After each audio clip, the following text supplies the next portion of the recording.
Hello and welcome to PFF Fantasy Football Podcast. I'm your host, Ian Hartitz, and happy Tuesday as you're listening to this, recording on a Monday, Waiver Wire edition. Now, last week when we did this podcast, there was a little bit of a blend between waiver and also still some week one takeaways. This week, Dwain and I already knocked out all of our week two takeaways. You can catch that on our game-by-game review pod there on Monday, but now we are going full in on the waiver wire. So, Dwain, good to have you on again, man. This is our, I don't know how many podcasts we do a week, but we do a lot of them, and, here we are. Lots to talk about, Ian. Lots to talk about. So you need help. You got to take it easy on those vocal cords. That is true, man. But hey, having you here does help with that. And also, people, if the voice ever does hurt, a little bit of honey goes a long way. You can throw it in some tea or just freaking, throw it down your throat like a savage. So anyway, people, on to the waiver wire goodness. Players we're going to talk about are rostered in about 50% of Yahoo or Fantrax leagues. If it was a little bit over, I still talked about it. I still wrote them down as a possible guy, but just keep that in mind. Not trying to give you any, tidbits on guys that are already taken in every single league. So we're going to start things off with the quarterback position. And the way we're going to do it today is have a quarterback focus, and then we'll go through the top streamer picks. And Dwain, I don't think this is going to be a surprise to many, but Justin Fields is the quarterback to try to get on your rosters. We saw him put up 10 carries, 31 rushing yards, no scores, but obviously looked pretty, looked like the athlete that the Bears took 10th or 11th overall, whatever it was, to hopefully be their quarterback of the future. Obviously, that's not set in stone just yet. Andy Dalton with this knee issue, not believed to be super serious. And for whatever freaking reason, and hell, Matt Nagy and company have already come out and saying Dalton is still their starter as long as he is healthy. So, Dwain, we got Cleveland this week, which is not the best matchup. But man, if we can just get Fields under center soon, we got the Lions and to be fair, improved Raiders coming up. Either way, man, the reason why I think we want to have Fields on rosters is because with this sort of rushing skill set, he's going to be matchup proof more or less. Yeah, exactly. I mean, he handled 21% of the designed rushing plays for the team yesterday, and he didn't even play the whole game. Then he scrambled on another 21% of his dropbacks. So, I mean, you're getting exactly what you just talked about. And that's all you really care about. Like, to be honest, with Fields, anything he does beyond that, as far as a passer, is all icing on the cake. We've talked about this before with players like Jalen Hurts and other guys like that. Fields falls into that same bucket. If he's available, you want to make sure, especially if you're hurting, like say maybe you waited on quarterback and you have Tua and somebody else that you were just kind of, mashing together. Any game that Fields starts, I'm going to prefer him over probably every other quarterback too that we can name. One, cause for concern with Fields is, the one issue coming out of Ohio State was kind of the clock in his head. He just had such a long average time to release. As we see in the NFL, usually dual threat types like Fields are the guys up there, but that does seem to still be an issue of sorts at the NFL level. Right now among, let's see, how many quarterbacks do we have with this? 35 quarterbacks with 10 dropbacks this year. Fields does have the single longest average time to throw at 3.22 seconds. So I guess that would be the only concern for Nagy getting him out there sooner rather than later. But you said it, once he is out there, passing is just icing on the cake. It's like Jalen Hurts, basically, man. It's just hard for someone to bust if they're getting 10-plus rush attempts a week. And to be fair to Fields, man, he put a dime touchdown into Allen Robinson's lap last game. Unfortunately, couldn't come down with it. And I thought he even had a better throw to Darnell Mooney deep, who unfortunately dropped it as well. So Justin Fields, yes, go get him, particularly if that quarterback room of yours isn't looking too hot at the moment. Now, Dwain, I went ahead and I pulled, in my opinion, the top 4 streamers this week in terms of, again, 50% or less ownership and then trying to play the matchups with some good QBs. First up, we got Derek Carr facing the Dolphins. Now, just quickly, Gruden did call Carr questionable. This was like a lower body issue he had during the game. He came back and played, and Gruden already said that he anticipates Carr playing this week. So Gruden called him questionable. I think we can all agree he's more like probable. Just keep that in mind. Also have Teddy Bridgewater versus the Jets, Daniel Jones versus the Falcons, and Sam Darnold versus the Texans. Dwain, how would you rank these streamer options if you're a team that just needs to find your starting QB this week on the waiver wire? Yeah, we have to watch and see what Gruden says, but Carr by far is the number one just because of what he's done, over the last however many games. At this point, it's just like, okay, he's playing better than he ever has, and I think there's a sample size that's big enough that we just got to roll with it. So I would take him easily at the top. Then I would take Daniel Jones versus Atlanta just because of the rushing floor that we've seen with Jones this season.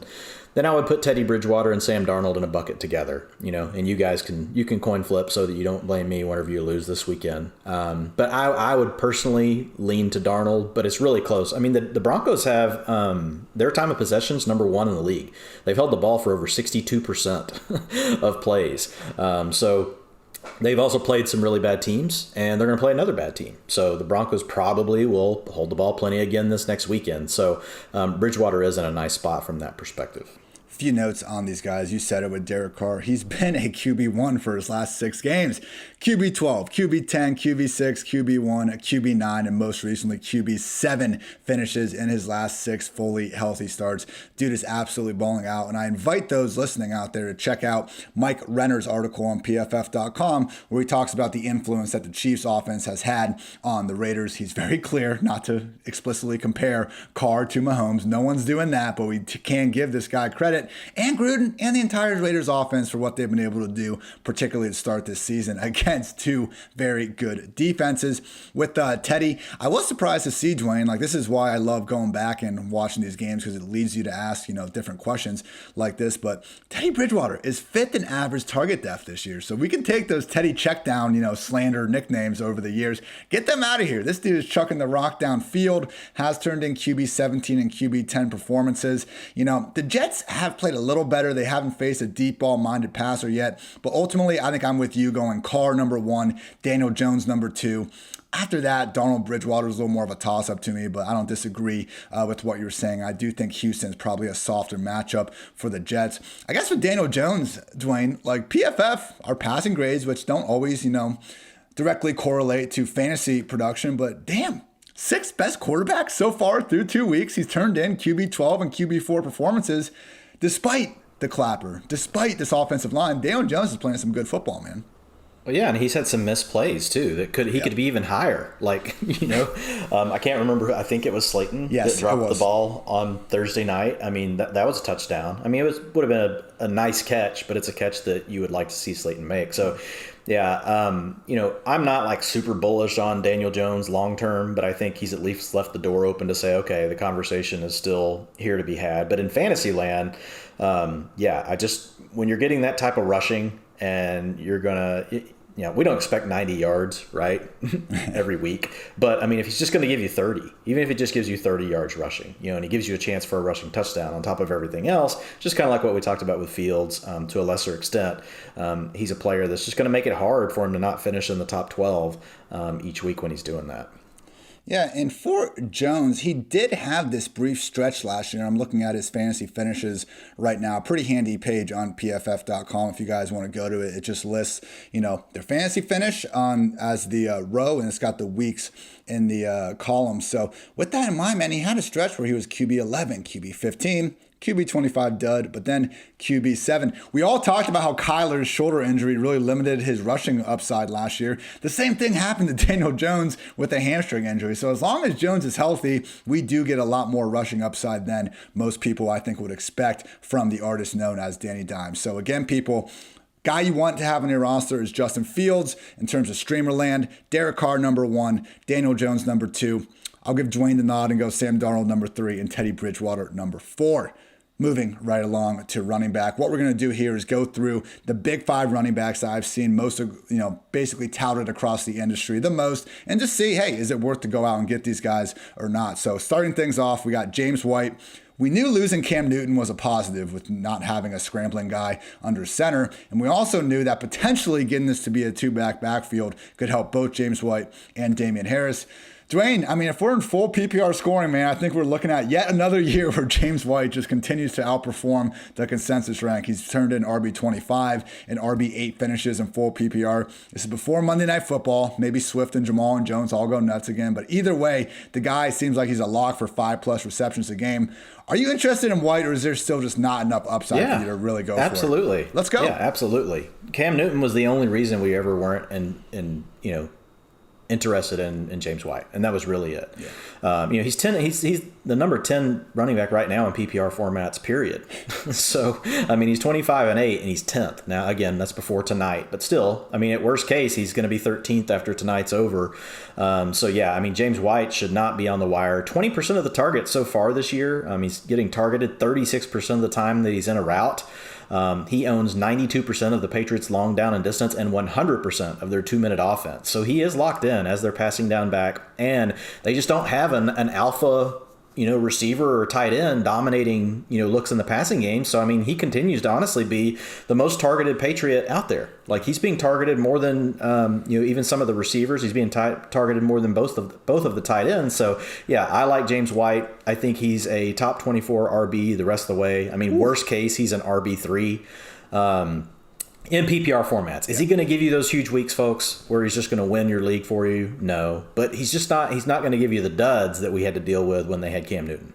Not going to score a rushing touchdown too often like he did last week, but back-to-back games with 6 receptions, that could legit be close to his floor as a receiver, which, as Dwain said, that's giving you, no duds, which you got to feel good about. And this week in particular, going up against the Saints, who had no answer for Christian McCaffrey. Not that really anyone has an answer for Christian McCaffrey. You can see how James White has a big performance for him. I agree. He should not be on the waiver wire in full PPR leagues. Feel free. I don't think anyone will have to, use a bunch of fab to go get him. But this is like a perfect bench piece to have, particularly once the bye weeks start coming along. Now, Dwain, I know this next guy is another person that shouldn't be on your bench, or shouldn't be on the waiver wire, I should say. I'm talking about Tony Pollard. I guess the bigger question is, what are our week-to-week expectations for Pollard? As much as people want the Cowboys just to sit Ezekiel Elliott on the bench and never even talk to him or give him the ball again, we know that's not going to happen. The question is, what are we going to see his weekly usage look like? Because in week 1, he had 7 touches. In week 2, he had 16. Is this going to go up to 25 next week? Or is it going to be somewhere a little bit in the middle? I lean towards the latter. What are you thinking about Pollard, Dwain, assuming Ezekiel Elliott is healthy here for the rest of the year? Yeah, I think it's just going to be what you said. It'll be towards the latter. I won't be surprised if this is probably Pollard's top finish of the season. RB4 right now going into tonight for the week. It's not easy to replicate that type of point total on the limited usage that he got. Now, he did see an increase in rushing, attempts, went from 20% week 1 to 43%. And the Cowboys just ran the ball a lot more in this game, Ian. It was a game where it was close pretty much the whole way. They weren't trailing as much as they were against the Buccaneers. So maybe this is something they want to do a little bit more of, especially if they continue to be concerned any at all about, Dak's, shoulder and the number of passes they have him throwing. So it was kind of a perfect script. They wanted to run the ball more. They were allowed to run the ball more. Pollard did his part. He came through. He performed really well. But my guess is RB4 will be his ceiling for the season without an injury to Zeke. But it does show you he has that potential standalone value. The week before, he was RB39. So you're going to get those weeks too. You just have to be willing to live through it if you're going to put him in your lineup. No, you could get a top 10 week here or there, but most likely you're going to be down in the 30s.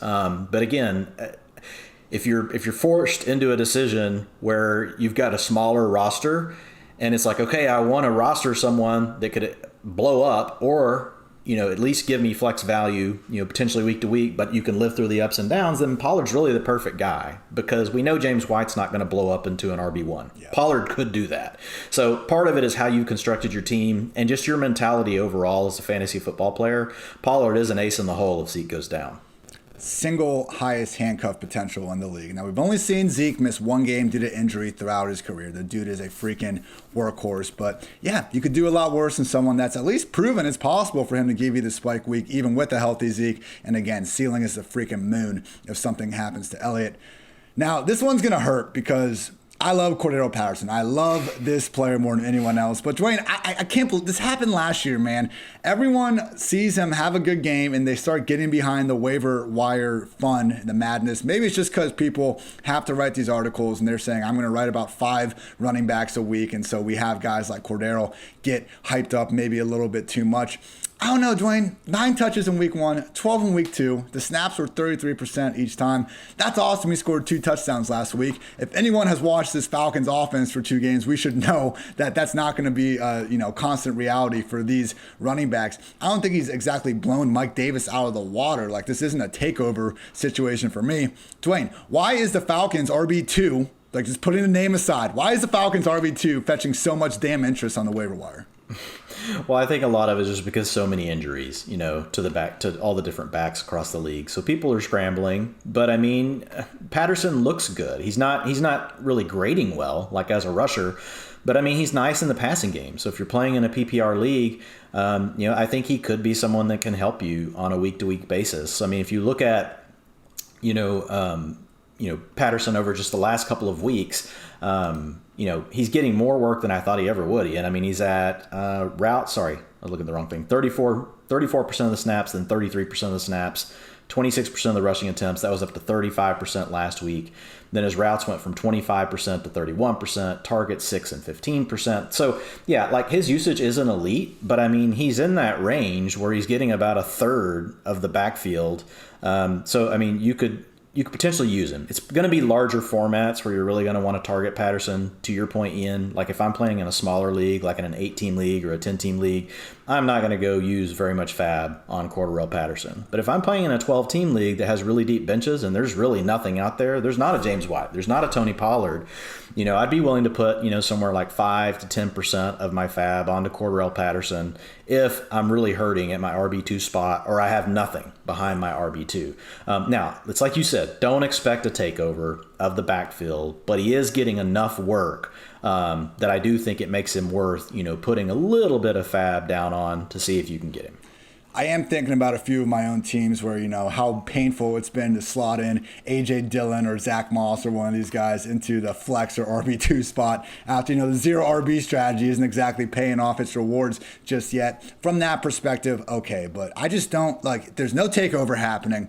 If Mike Davis gets hurt, I don't even know that Patterson's role would necessarily change a ton. I think he probably would become the preferred guy. But yeah, this isn't like a Tony Pollard situation or even a situation like the next two guys we're going to talk about. So here's the way to think about it real quick. So if you just want to comp him to other backs in the league 2 weeks in, and I could go back and look at last year, but here's who he profiles, basically the exact same as when you look at, getting about a third of the rushing workload, getting about a third of the routes, in that 5 to 15% target range. The two comps are Kenneth Gainwell and Michael Carter. Now, Michael Carter saw his role increase this last week. Tevin Coleman was brushed to the side, and it was essentially Ty Johnson and Michael Carter. So when you think of those two names, that's a good thing to put into your head, as far as the way you're thinking around Patterson. He's very similar to those two players. So to Ian's point, don't get nuts. And I actually like those two players better because I think they have upside to take over their backfields as well. So if Gainwell or Carter were available, I would be willing to try to get them for a little bit less than what Patterson's going for. Very well said, Mr. McFarland. Now, we got another 2-touchdown hero to talk about next. Zack Moss had one early on in the game, then had another after Josh Allen was ruled down just short of the goal line. This was the first game we saw each of Singletary, Moss, and Matt Breida active. Singletary led the way with a 66% snap rate, Moss 28%, Matt Breida just 3%. So, Dwain, my thought is again, I guess it's similar.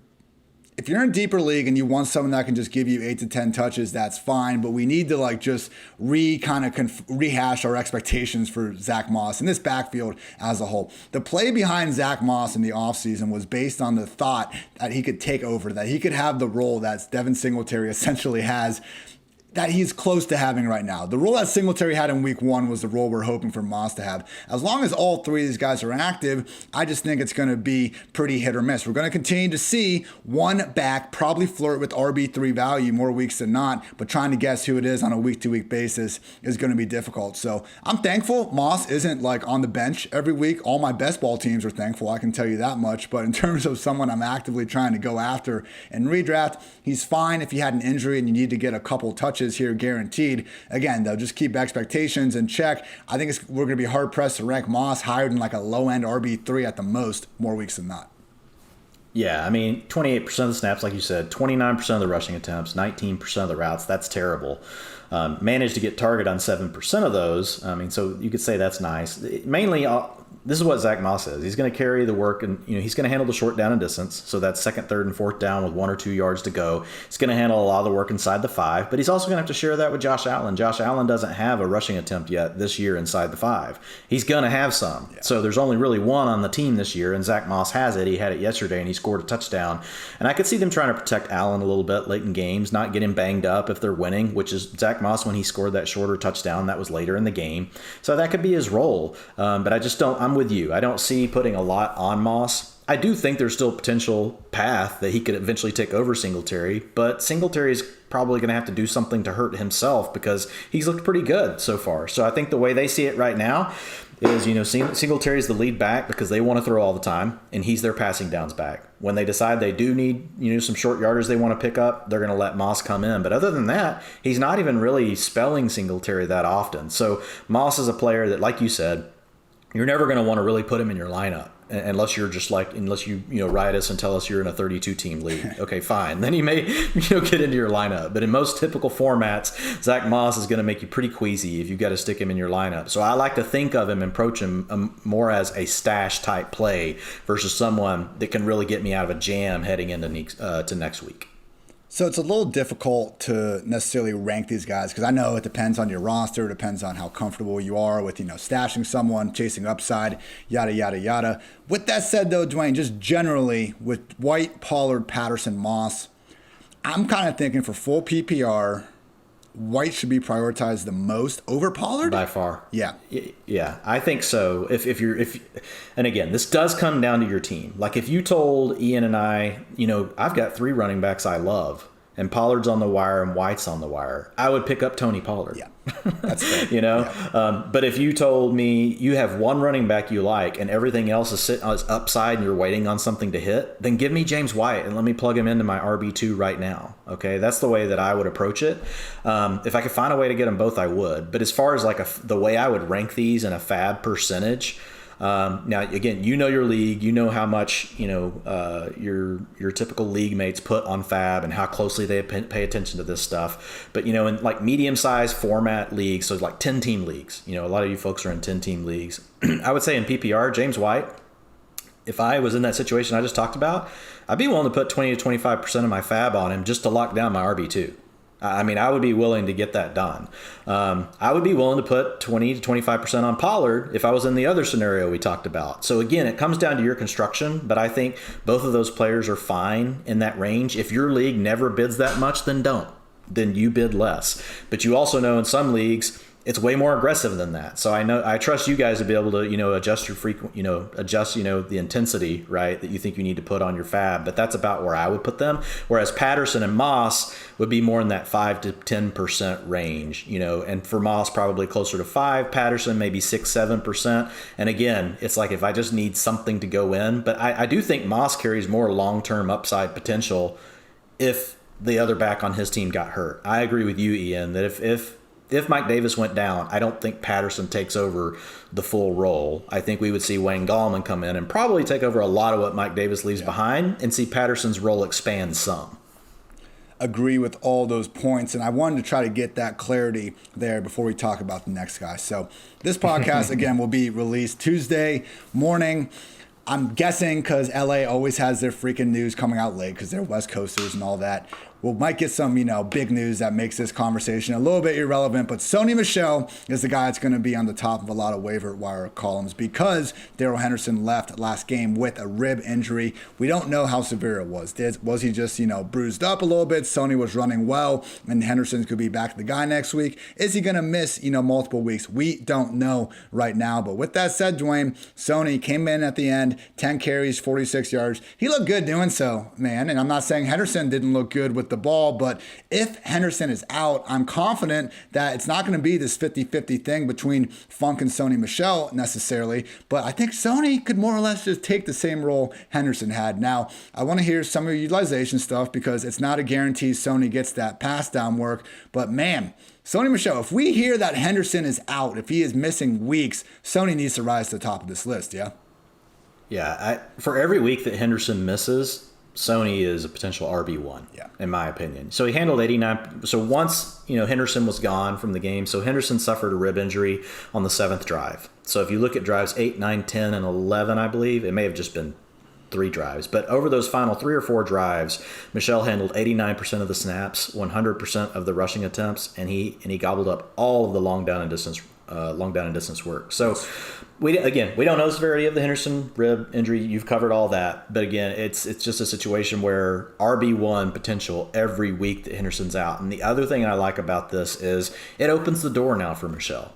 So even if it's a situation where you go grab Michel and he only gives you 1 week and then Henderson's back, if Michel looks good this next week, he's going to lock up some of this role, right? I mean, Henderson is a player that's been hurt multiple times. I mean, think, Henderson hurt his hand when they brought in Michel. Well, now we've got Henderson hurt again. So Henderson, if you guys watch him play, and Ian, you can speak to this better than me, I'm sure, he when he comes through the line of scrimmage, it's at a high velocity, and he's not a super big guy. Like, he takes some really big hits. He's basically hitting the line, like Tej Seth did some research on this, using some next-gen stuff and some different things.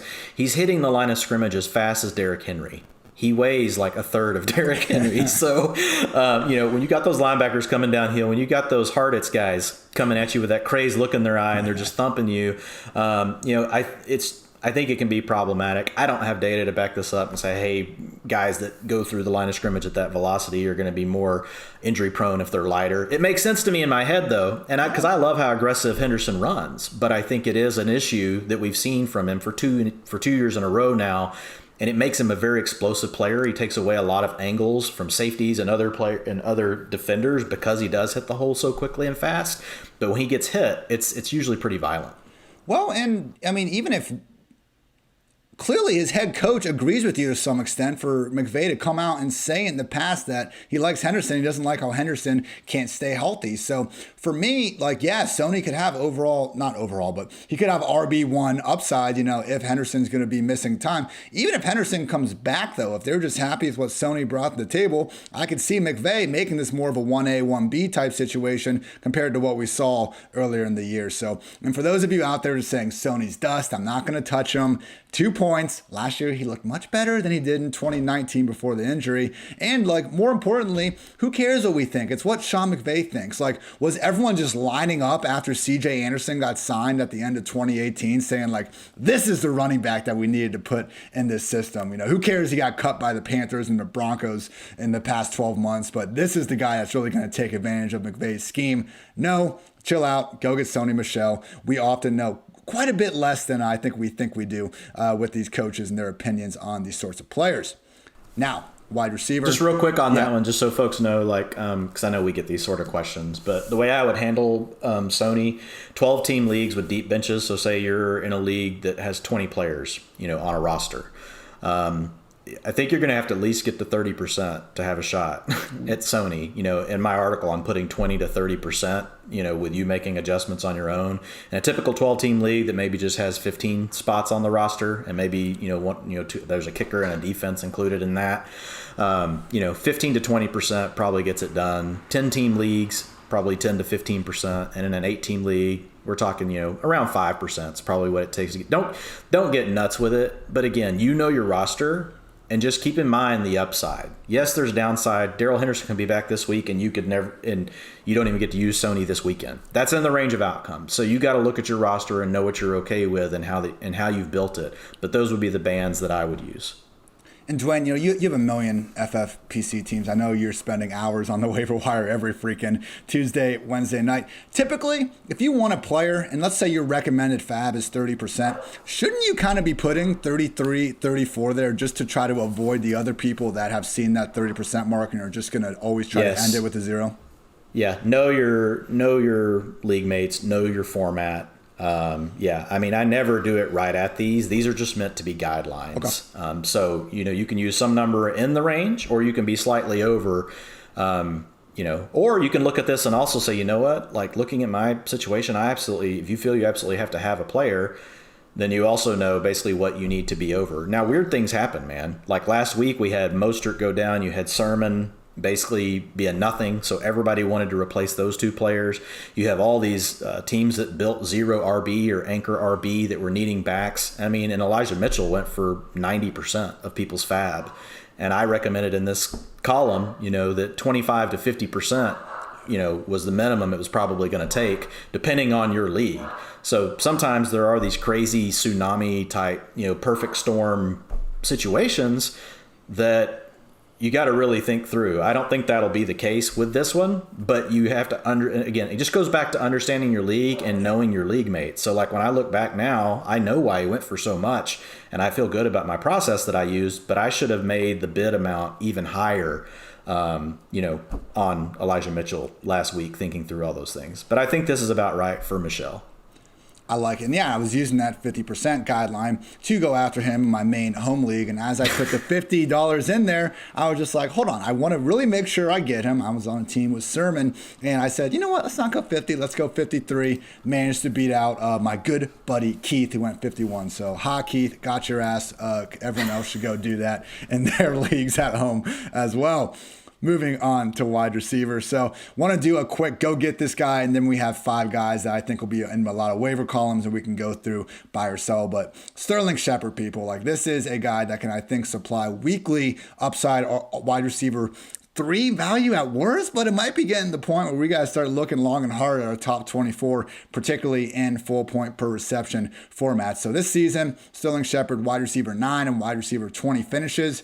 Shout out to ESPN's Mike Clay for originally turning me on to this stat, but Sterling Shepard has at least 6 targets in all but one non-injured game since week 11, 2018. Like every time he's out there, they feed this dude pretty much regardless of who has been, under center alongside him out wide. Sterling Shepard is a PPR darling, and at least through a couple of weeks, man, it's Sterling Shepard with 19 targets, Kenny Golladay with 14, Darius Slayton with 13, Kyle Rudolph 7, Saquon 6. So with Shepard, I don't think that target share is going anywhere. If anything, we're going to see some of Slayton's targets go towards Golladay. Shepard is the one a little bit more, I think consistent from the friendly confines of the slot, and more it's like just Slayton versus Golladay for me. So we did get some news come out in the last 20 minutes where Kenny Golladay clarified that his yelling was directed at Jason Garrett, not Daniel Jones, but he said he and Garrett spoke after the game and they were fine. So maybe a squeaky wheel situation, I don't know. But again, I think it's more Golladay versus Slayton than anything to do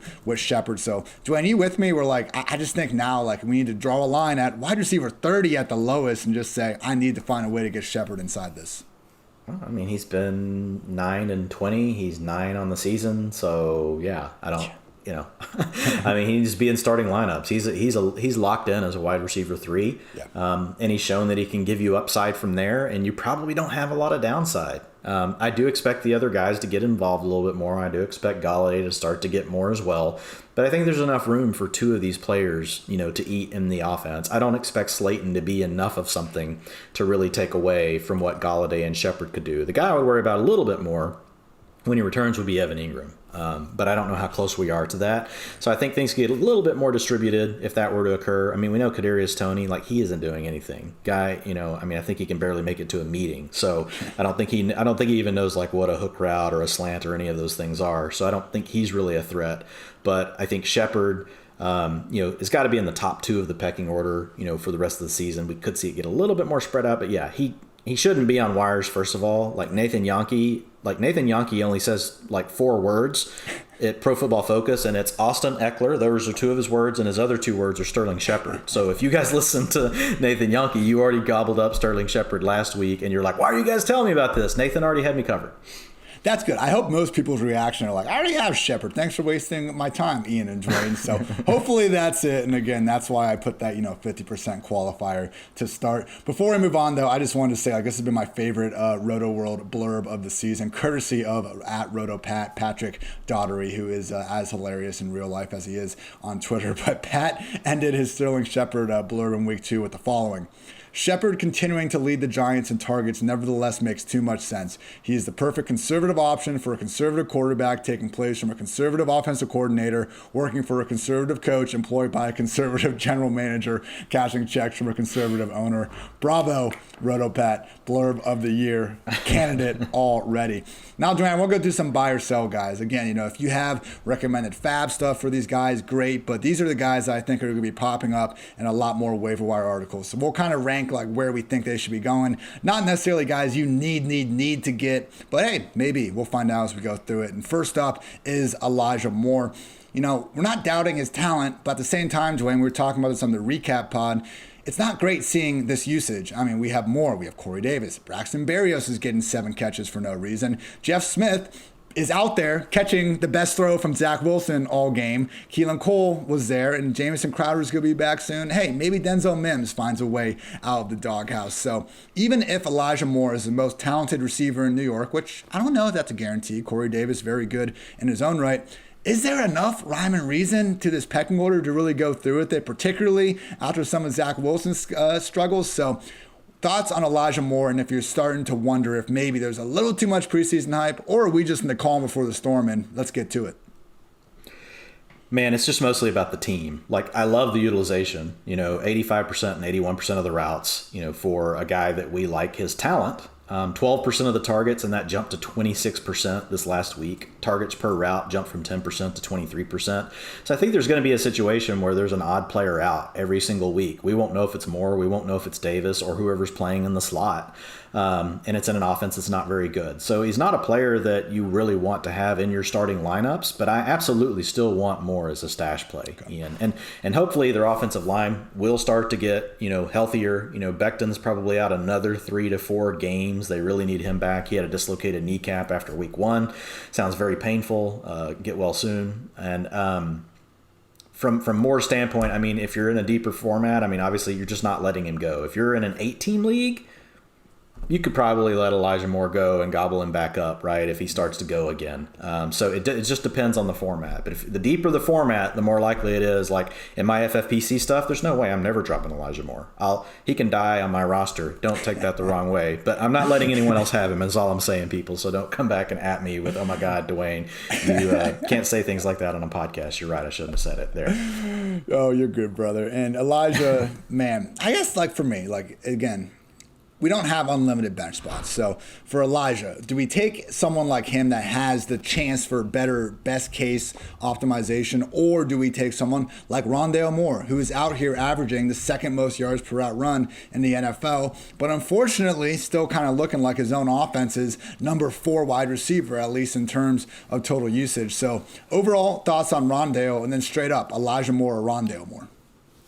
Yeah, so Rondale, routes jumped from 38% to 57%. Targets jumped from 17% to 24%. So this, the thing you can tell yourself with Rondale Moore is, okay, maybe his role's growing.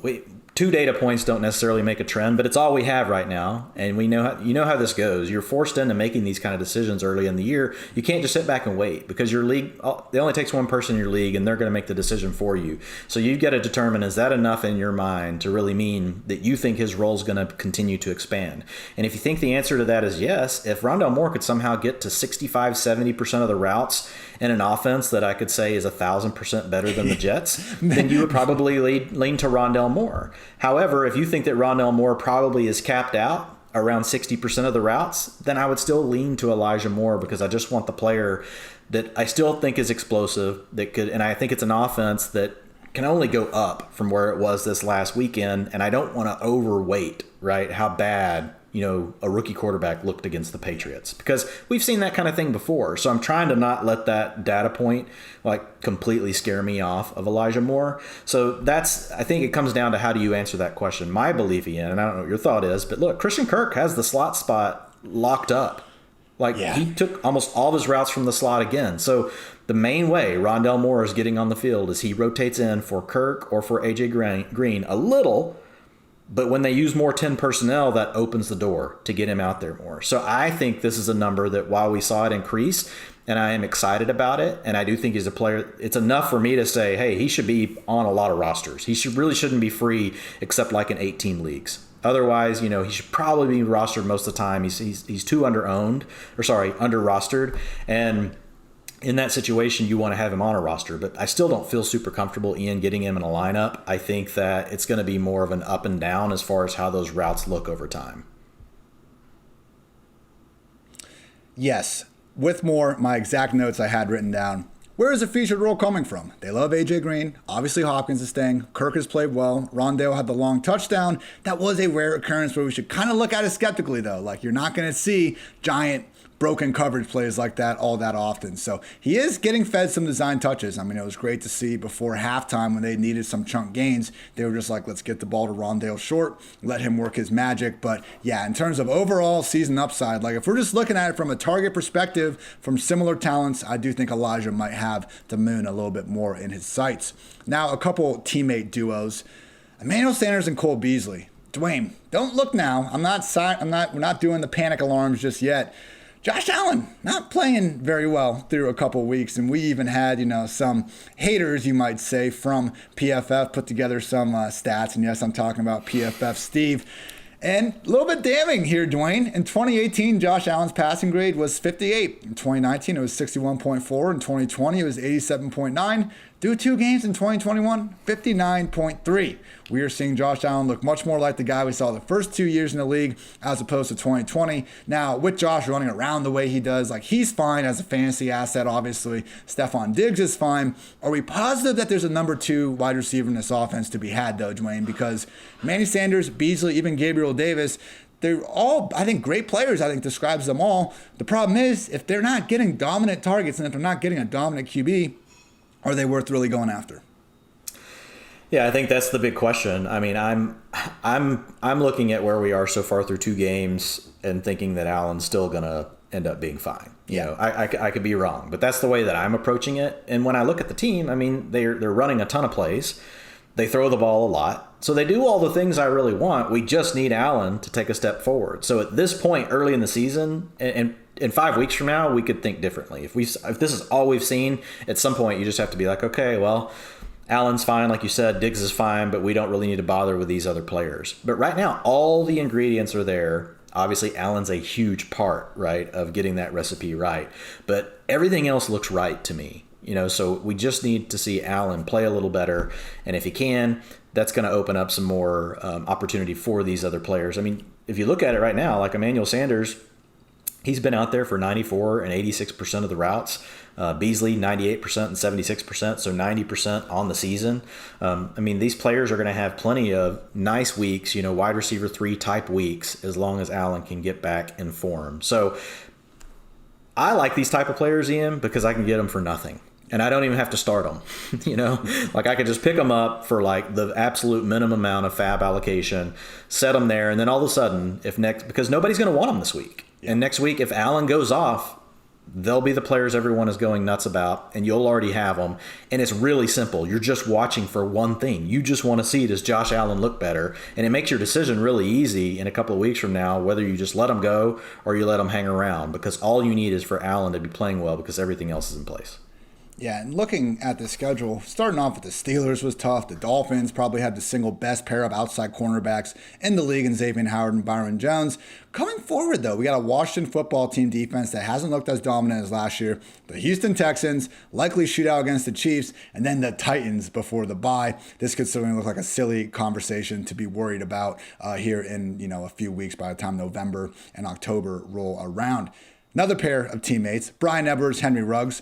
Ruggs finally got more than 5 targets in a game, instantly goes 5 catches, 113 yards in the score. Bryan Edwards had another okay week and actually had a touchdown nullified. Just the touchdown gods will not let Bryan Edwards score. It seems like you'd like to think he'll get there eventually.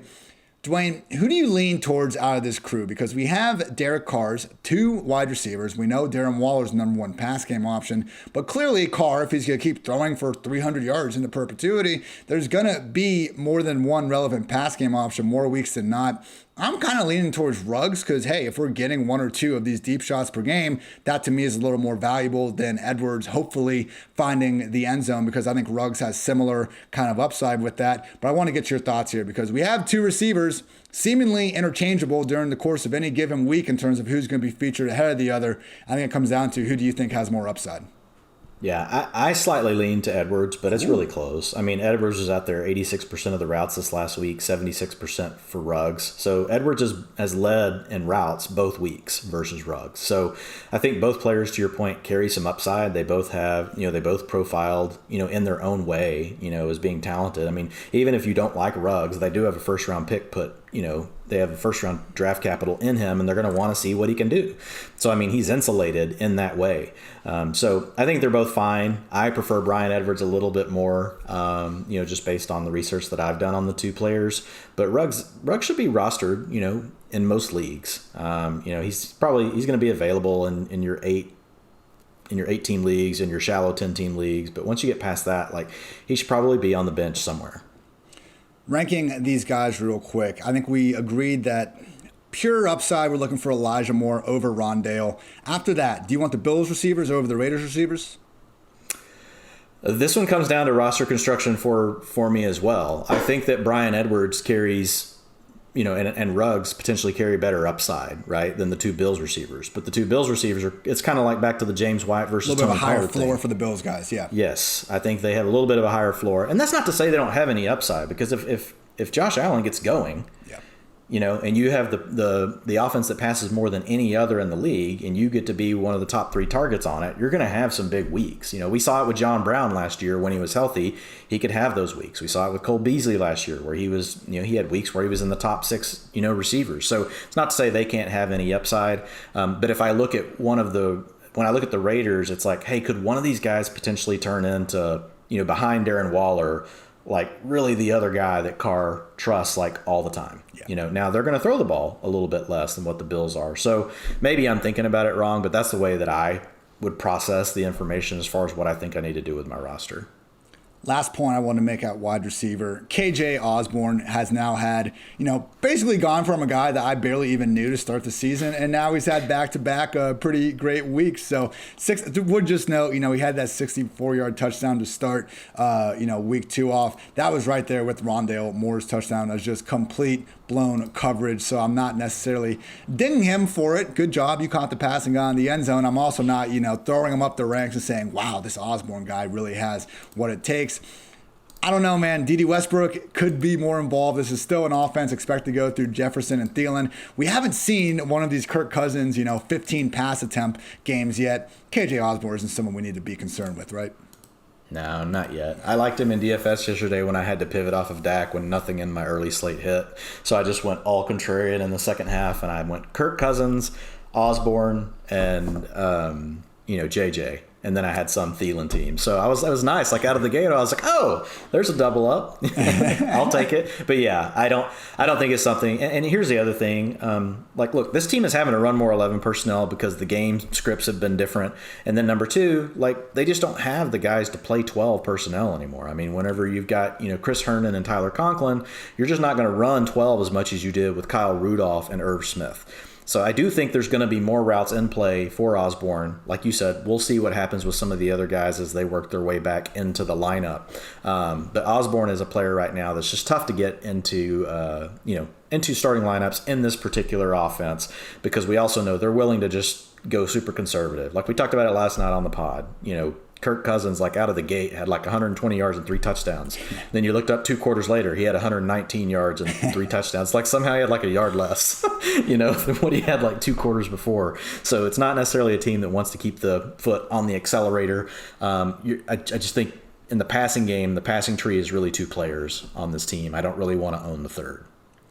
Quickly, people, we will go through the tight ends.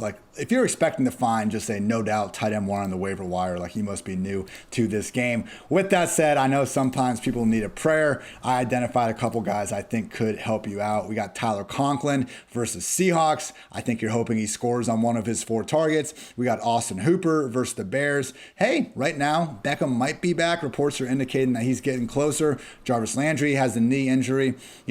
They're going to get their tight ends involved, whether it's going to be Hooper, Bryant, or Njoku scoring a touchdown is anyone's guess. But I do think Hooper is someone that kind of gives you weekly upside tight end 2 type value. And then we also got Jared Cook versus the Chiefs if you're into that kind of thing. I did crack up. We were doing a rehearsal for the Sunday morning NFL show, and PFF Eric Eager called Jared Cook the most overrated tight end of the past 12 years. I didn't really think of Jared Cook like that personally, but you do you, Eric. Go ahead and slander Cook. Screw it. So any of these guys or another streamer out there, Dwain, just What's your freaking? Are they a daisy to you? Isn't that your shtick?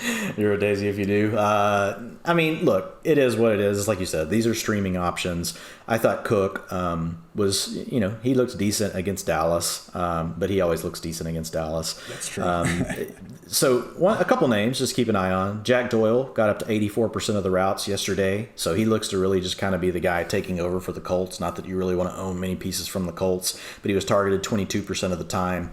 Yeah, Gerald Everett really separated himself from Will Disley yesterday, 82% of the routes. Only targeted one time, 3%. But if you have the potential to be the third option for a Seahawks offense that's looking pretty good, I like that 80% mark. So Gerald Everett, and Jack Doyle would be two other names that I would throw out there. And I kind of like them because if their roles continue to look like they did this last week and they can be up over that 80% mark, they could be players that you could continue to utilize going forward, maybe a little more than some of these other names who we know just are not out there enough from a route perspective to consistently lean on.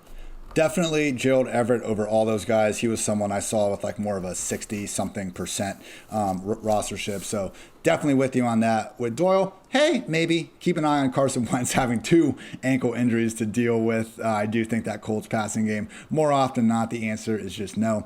Just some quick news that came across. 49ers running back JaMycal Hasty suffered the dreaded high ankle sprain in Sunday's game. So I know he came in a little bit during Elijah Mitchell, just being sidelined for about half a quarter. But no, JaMycal Hasty, not someone that needs a bench spot, not someone you should be picking up. But people, the great news is that week 2 of football is in the books, and now it's time to review the tape and get ready for week 3 with DraftKings Sportsbook, an official sports betting partner of the NFL. To kick off another action-packed week, DraftKings is giving new customers $150 instantly when they bet $1 on any football game. Listen up, because you don't want to miss this. Head to DraftKings Sportsbook app now and place a bet of $1 on any week 3 game to receive $150 in free bets instantly. Download the DraftKings Sportsbook app now and use promo code PFF to receive $150 in free bets when you place a $1 bet in any football game. Promo code PFF this weekend at DraftKings Sportsbook, an official sports betting partner of the NFL. Must be 21 or older. New Jersey, Indiana, or Pennsylvania only. New customers only. Minimum $5 deposit and $1 wager. One per customer. Restrictions apply. See DraftKings.com/sportsbook for details. Gambling problem, call 1-800-GAMBLER, or in Indiana, 1-800-9-WITH-IT. And also special shout out to our sponsors at Western and Southern Financial Group. Are you focused on your roster moves? Western and Southern helps advance your money moves. Buying your first home, planning to start a family, wondering how to make your money grow? Western and Southern's playbook of life insurance, investment, and retirement solutions helps you rest assured on game day. So team up to identify your needs and address your goals with a game plan built just for you. Get started at westernsouthern.com/PFF. Hope you guys enjoyed our new look waiver wire pod. We'll be back with this every single Tuesday throughout the football season. And I think another treat people can get on Tuesday is Dwain's utilization report. Hopefully we'll be up there in the morning. If Dwain really has to grind through it, maybe a little closer to the afternoon. But Dwain, let the people know what they can find in one of the best pieces of content in the fantasy football industry. Yeah, thanks, man. So I break down every team, some of the stuff you guys have heard me talk about here, by all the positions on each team. So I look at actually the team overall, like what does their pace look like? How often do they pass versus how much do they run? What does that look like when you change up game scripts? All sorts of stuff that hopefully you can use as you look at the next week, and you're like, it's there to help you with waivers, but it's also there to help you whenever you're looking at something, you're like, oh, this team's a 10-point dog. How much more do they typically throw in a trailing script versus a leading or a close script? Like, that's what it's really meant to do, is help give you those sort of things. But then I also break down quarterbacks, which I've never done in the utilization report in the past, so that's a new feature this year. And then I break down the running backs as well as the wide receivers and tight ends, and I get into all sorts of cool stuff just to help you really understand not only who's getting the most work now, but what are the potential trends we need to be looking at to help us think more preemptively about players that we could be adding on the cheap today via waiver wire or cheap via DFS before they blow up, right, and those prices increase. Great stuff, as always, from Mr. McFarland. You can check out my Tuesday piece, which is always a look ahead of the QB superlatives, the defining storylines that I believe will come from each quarterback's upcoming matchup. You know, as someone that gets a lot of grief when my cool little helicopters go crashing down every single week, you know, it's funny when you hang your hat on one or two guys. But guess what, people? I'm actually making predictions on pretty much every single player in the league throughout the week. I was happy about my Baker Mayfield call last week. I said he was the most likely to make the most out of 20 passes attempts. He ended up going 19 for 21 for 213 yards and a score. I didn't announce it in a helicopter, so no one gives a shit, and I get that. But maybe you out there can go in on Tuesday, get a nice preview of the week. This is not, a 10,000 word manifesto or anything, just nice quick tidbits, and I think you'll learn a cool thing or two about different quarterbacks around the league. So utilization report, quarterback superlatives, great day to be great as always. For Dwain, I'm Ian. Thank you for listening to PFF Fantasy Football Podcast. And until next time, take care, everybody.